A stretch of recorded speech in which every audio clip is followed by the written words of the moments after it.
The derivative define. आज का topic है डेरिवेटिव को कैसे डिफाइन करना है और कैसे करते हैं। तो स्वागत है सभी का Ramanujam school of studies zero to infinity में। बहुत ही शानदार तरीके से हम लोग आगे बढ़ने वाले हैं डिफरेंशिएशन वाले सब्जेक्ट को लेते हुए, जिससे कि आपका सारा का सारा बेसिक जो कॉन्सेप्ट है, जो थ्योरी पार्ट है, कॉन्सेप्चुअली वे में ये क्लियर हो जाए, जिससे कि आप क्वेश्चन आराम से कर पाए। प्रीवियस लेक्चर में हम लोगों ने हिस्ट्री देखा था डिफरेंशिएशन का, क्यों पढ़ते हैं, ठीक है। और साथ में हम लोगों ने स्पीड को भी देखा था कि डिफरेंशिएशन के बेस पे स्पीड को कैसे निकाला जाता है। आज हम लोग डिफाइन करेंगे डिफरेंशिएशन को, और बेसिकली इसे हम लोग कहते हैं by first principle. By first principle यहां पे ये लिखना बहुत ही इंपॉर्टेंट हो जाता है, ठीक है। बाय फर्स्ट प्रिंसिपल क्या होता है? फर्स्ट प्रिंसिपल आप लोगों का जब स्टार्ट करेंगे डिफरेंशिएशन तो सबसे पहले यही चीज आएगा। जैसे हम लोग कहते हैं कि differentiation of sine x elementary function है इज cos x, या फिर हम कहते हैं differentiation of x to the power n is n into x raise to the power n minus 1। तो ये डिफरेंशिएशन आता कैसे है, थोड़ा सा हिंट मैंने प्रीवियस क्लास में ऑलरेडी दे दिया था कि कैसे आता है। उसी चीज को हम लोग यहाँ पे इलेबोरेट करेंगे। तो आप लोगों से रिक्वेस्ट है कि प्लीज चैनल को कंटिन्यूटी में देखें, थोड़ा पेशेंस बना के देखें, जिससे कि आपको कॉन्सेप्ट समझ में आएगा। अगर आपको पसंद आता है वीडियो तो शेयर, सब्सक्राइब और लाइक भी कर सकते हैं। चलिए स्टार्ट करते हैं। तो कोई एक फंक्शन ले लेते हैं, ठीक है। Let y is equal to f x be a function. मान लेते हैं कि y एक फंक्शन है, ठीक है। y is equal to f x be a function और यहां पे ब्रैकेट में लिखेंगे of argument x। Argument x कहने का मतलब है कि किस फंक्शन में, x के वेरिएबल में y का फंक्शन है। आर्ग्यूमेंट मतलब यहां पे स्पेसिफिकली मैंने लिखा है आर्ग्यूमेंट, मतलब कि ये x अगर हम लिटरेचर में जाकर देखें, लिटरेचर कह रहा है अगर हम फिजिकल वेरिएबल में जाकर देखें तो मे बी ये x y is function of temperature हो सकता है, y is function of pressure हो सकता है, ठीक है। y is function of rupees हो सकता है, कुछ भी हो सकता है। शेयर मार्केट में डेली चेंज होता है, ठीक है। तो वहां पे रुपीज आ जाएगा, किस तरह से शेयर चेंज करता है, rate of change of share क्या होता है। तो यहाँ पे इसलिए इसे आर्गुमेंट लिखा है, और यहाँ पे लिखेंगे y is be a function of argument. Argument समझ में आ गया। Defined in interval a b, defined in interval, बहुत ही ध्यान से समझेंगे। इंटरवल ए बी में हमारा एक फंक्शन है y is equal to f x, जो कि डिफाइन है। और यहां पे ये कर सकते हैं let x be an increment in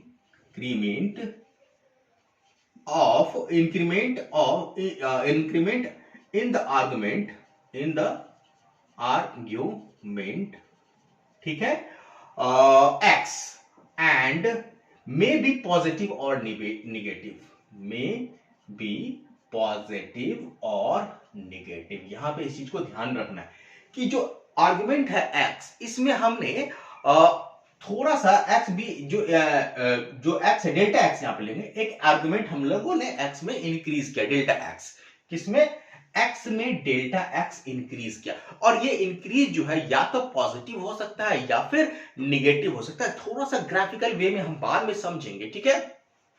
okay, delta x be an increment of the argument x at a point with respect to a point x। देखिए यहां पे समझिए इस चीज को।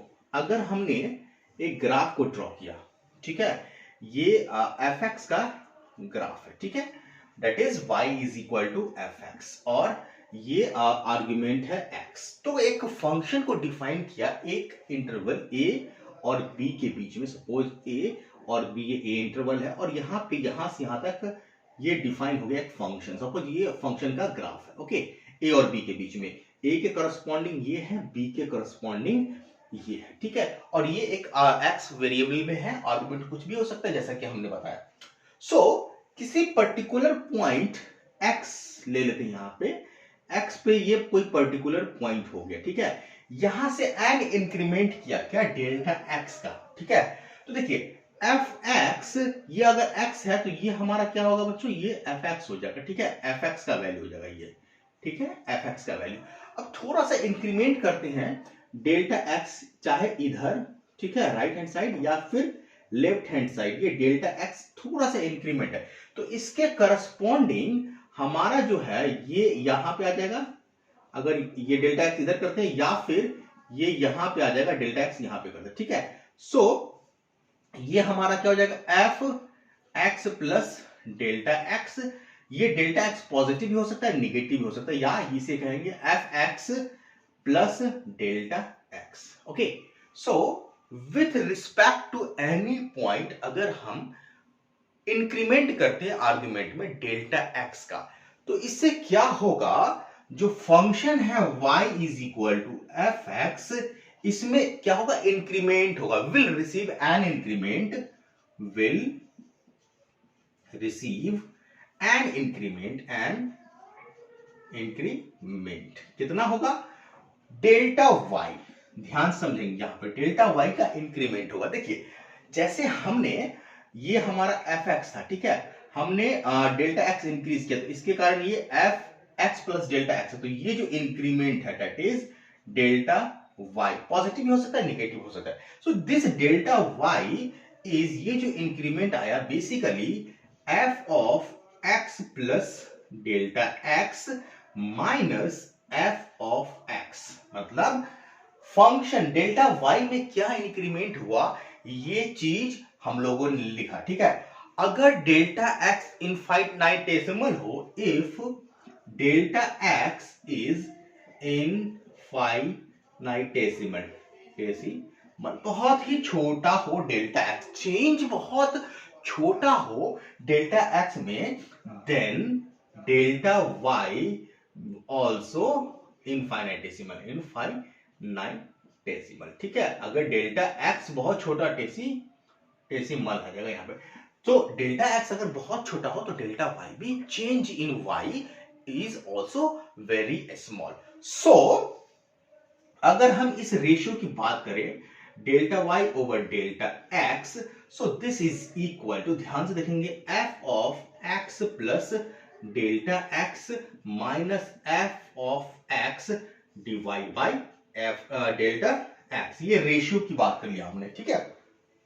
Change in y with respect to change in x, और यहां पे चूंकि डेल्टा एक्स इनफाइनिटेसिमल है, मतलब बहुत छोटा है, so we can say that limit delta x tends to zero, so यहां पे भी हम लोग लिमिट लगाएंगे delta x tends to zero. Okay, so limit delta y, limit delta x tends to zero, delta y over delta x is limit f of x plus x minus f x divide by x, और इसी को हम कहते हैं, अच्छा ये जो function आया, सो जो फंक्शन आया इसके कारण ये भी फंक्शन किसका होगा, x का होगा, किसको आर्गुमेंट में, अगर चेंज हम करते हैं, अगर हमने फंक्शन fx लिया है आर्गुमेंट ऑफ x में, सो ये जो फंक्शन है ये वाला पूरा, ये भी फंक्शन हमारा किस में होगा, x में होगा, और हम लोग कहेंगे कि this is the derivative of function,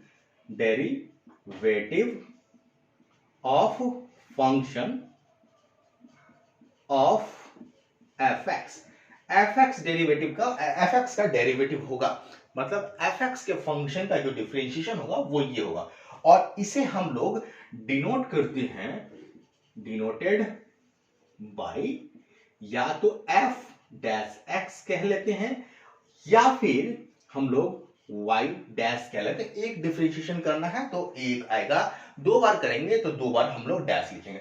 so we can write here differentiation of f x is equal to limit delta x tends to zero, f of x plus delta x minus f of x divide by delta x. So this is the differentiation, और यहां पे जो हमारा delta x है वो बहुत ही छोटा है, मतलब इनफाइनाइटेसिमल है। ओके, ये चीज तो समझ में आ गया।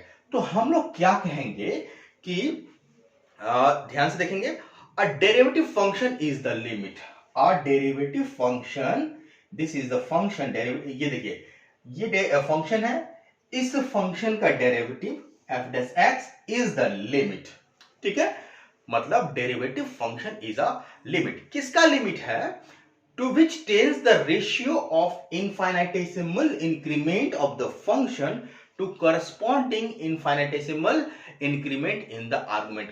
फंक्शन में जो इंक्रीमेंट होगा किसके रिस्पेक्ट में, आर्गुमेंट के रिस्पेक्ट में, उसका जो लिमिट होगा, limit tends x tends to delta x tends to 0, that is the that is the differentiation of the given function, that is derivative of the given function। ये definition है हमारा differentiation का, और इसे हम फर्स्ट प्रिंसिपल कहते हैं, क्योंकि इसी पे बेस्ड हम लोग सारे फॉर्मूले को डिराइव करने वाले। आगे चलते हैं। अच्छा, एक चीज यहाँ पे एग्जांपल देख लेते हैं। यहाँ पे ये चीज आप समझिए कि जब भी हम डेरिवेटिव निकालेंगे, ठीक है, तो डेरिवेटिव के निकालने के दौरान जब भी हम डेरिवेटिव को कैलकुलेट करेंगे, वहां पे x को ट्रीट करेंगे एज ए कांस्टेंट। बहुत ही इंपॉर्टेंट है। अभी इसको इरेज करके एक क्वेश्चन करते हैं, इससे आपको समझ में आएगा। यहां पे एक छोटा सा एग्जांपल लिए हैं, आपको दिख रहा होगा। Find the value of derivative of the function y is equal to x square for x is equal to 7। अभी हमने बोला कि जिस पॉइंट पे अगर हम डेरिवेटिव निकालते तो वहां पे जो x है उसे हम लोग x के नजदीक हमें क्या होता है, डेरिवेटिव निकालना होता है, तो x को वहां पे हम कांस्टेंट मानेंगे। So we have, this is the function of x, so f(x) जिसे हम कहते हैं y, so this is equal to x square, okay. और बाय द फर्स्ट प्रिंसिपल अभी हमने देखा कि अगर आर्गुमेंट x में इनफाइनाइटेसिमल इंक्रीमेंट किया जाए, सो f(x) प्लस डेल्टा x में भी पॉजिटिव और नेगेटिव, तो इसके करस्पॉन्डिंग y में भी इनफाइनाइटेसिमल इंक्रीमेंट होगा, और यहां पे भी y पॉजिटिव या नेगेटिव हो सकता है। So we can write here x plus delta x का होल स्क्वायर। आप ध्यान समझेंगे, अगर y is equal to x square है, इंक्रीमेंट किया, चेंज किया, so we have y plus delta y is equal to x plus delta x का whole square. So from here we can write delta y is equal to x plus delta x का whole square minus x square. आई hope आपको ये सब चीज clear हो गया होगा। अब यहां पे हमें क्या निकालना है, बेसिकली डिफरेंशिएशन निकालना है, हमें डेरिवेटिव निकालना है function of y is equal to x square for x is equal to 7। So we have to find change in increment, that is delta y, infinitesimal increment with respect to change in argument delta x, जो कि infinitesimal है, so we have to put here limit delta x tends to 0, so this is equal to हमारा x plus delta x to the power 2 minus x square, that is the delta y divided by delta x, and we have to put here limit delta x tends to 0। यहां पे हम लोग x is equal to 7 put कर सकते हैं, but as a general rule हम लोग last में पुट करेंगे। So we can write here limit delta x tends to 0, open करेंगे इसे, so we have x square plus delta x to the power 2a square plus b square plus twice of x into delta x minus x square divide by we have delta x। I hope आपको ये चीज समझ में आ गया होगा। Now जिस point पे x इज इक्वल टू 7 पे निकालना था, इसका स्क्वायर एक प्लस में एक माइनस में कैंसिल आउट हो जाएगा, और यहां पे हम लोग लिख सकते हैं limit delta x tends to 0, delta x को कॉमन ले लेंगे तो हमारे पास क्या आ जाएगा, delta x plus twice of x divide by delta x, and again चूंकि delta x tends to 0, delta x 0 के बराबर नहीं है, ध्यान में रखना है, 0 के बराबर नहीं है, लेकिन 0 के नजदीक जा रहा है, चाहे राइट हैंड साइड से जाए चाहे लेफ्ट हैंड साइड से जाए। लिमिट में हम लोग इसे एक्सप्लेन किए, so we can put cancel out this one, मतलब डेल्टा एक्स से डेल्टा एक्स डिवाइड हो जाएगा। यहां पे ध्यान रखना, मैं बार बार बोल रहा हूं, delta x tends to zero, साथ में ये भी लिखता हूं delta x can not be equal to zero. ध्यान में रखना है कि डेल्टा एक्स जीरो के बराबर नहीं है, तभी यहां पे कैंसिल आउट हो सकता है। अब जब हम लिमिट लगाएंगे delta x tends to zero, so this is 2x, तो ये आ जाएगा हमारा delta x is equal to zero, 2 into x. And ये जो टोटल फंक्शन था, बेसिकली डिफरेंशिएशन ऑफ फंक्शन था किसका, एक्स स्क्वायर का। So differentiation of x square is 2x and हमें डेरिवेटिव फाइंड करना है x इज इक्वल टू 7 पे। So we can write 2 into 7 that is 14। I hope आपको clear हो गया। सो जो डेरिवेटिव होगा एक्स स्क्वायर का at x is equal to 7 is equal to 14। यही है हमारा फर्स्ट प्रिंसिपल, और इसी प्रिंसिपल पे बेस्ड हम लोग एलिमेंट्री फंक्शन, जो भी एलिमेंट्री फंक्शन है उसका फॉर्मूला हम लोग नेक्स्ट कुछ लेक्चर में क्या करेंगे, डिराइव करेंगे, देखेंगे कि किस फंक्शन का डेरिवेशन क्या, डेरिवेटिव क्या है। जैसे साइन का कॉस होता है तो क्यों होता है, कॉस का माइनस साइन एक्स होता है तो क्यों होता है, x x to the power n का n into x raise to the power n minus 1 होता है तो क्यों होता है। ये सभी चीजों को हम लोग आने वाले कुछ लेक्चर में डिस्कस करेंगे, अच्छे से देखेंगे। अगर आपको वीडियो पसंद आया हो तो प्लीज चैनल को शेयर करें, कंटेंट को पूरा देखें, बहुत ही अच्छे तरीके से समझ में आएगा आपको। जितना अधिक से अधिक हो शेयर करें और वीडियो को लाइक भी कर सकते हैं। आज के लिए इतना ही रखते हैं। Have a nice day. जय हिंद।